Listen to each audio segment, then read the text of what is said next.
Dear fellow scholars, my name is Jan-Ole Rixen and I'm a research associate with the Institute for Media Informatics of the University of Ulm, Germany. Today I want to talk to you about our work on exploring future AR devices and how their capability to influence our visual perception of the world around us might impact our interpersonal communications. For this reason, please imagine a future AR device looking like ordinary prescription glasses, but having scene understanding and capability to opaquely display on the full field of view. Possessing such a device, we can now overlay reality and visually shape it the way we want.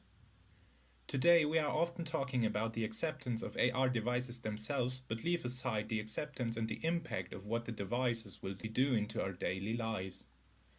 We therefore want to explore how augmented visual alterations are influencing our social interactions in before the technological feasibilities arise, and therefore keep the discussion about what should be done one step ahead. To explore this topic, we need a simple, understandable yet universal reason for carrying out visual alterations. These in turn cannot be based on aesthetic preferences alone, which of course would vary between participants in a potential study. We found this reason in the so-called color and context theory. In summary, it says that we are not only perceiving color aesthetically, but that perceiving color alone can trigger subconscious reactions in certain situations.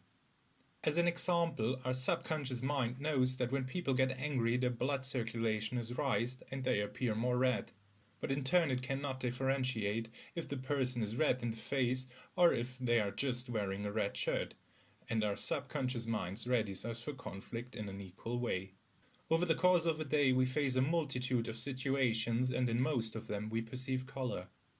As our future AR device possesses scene understanding and can overlay reality, it can now help us by overlaying colors that trigger effects that we deem as negative, while changing color to induce positive ones. It could therefore recolor a goalkeeper's red jersey to raise our chance of scoring in a football, or as you might know, its soccer match.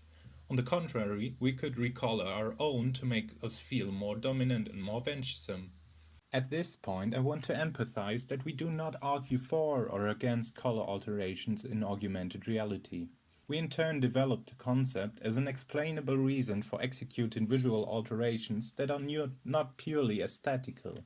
We therefore use this concept to get insight into people's feelings about the thought of visually altering themselves or another person, or in turn being altered by someone else.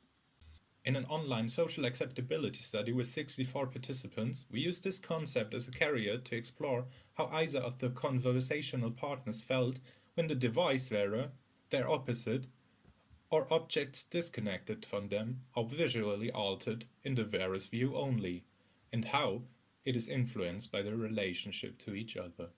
We also explored which parts of their body the participants felt comfortable with altered for both persons. For time purpose, we only present some of the results. Please refer to our paper for the full insight. For example, we found a self-stigma against alterations when being with a close person, where the person not wearing the AR device, and therefore not perceiving the visual alterations, was more comfortable with the thought of being altered than the wearer with altering them. Generally, we propose that you could stand towards visual alterations in two ways. On one hand, if you possess a private display that only you can see, for others there should be no difference from you just imagining it. Limiting the possibility to perceive the world the way we want it to be could be regarded as censorship. Contrary, visually altering someone could be regarded as a strong intrusion into a person's self-determination, as they can no longer decide how they want to appear to others on a visual level. This is what a participant in our study stated. As a woman, I'm very uncomfortable with the idea that augmented reality might change something about my body.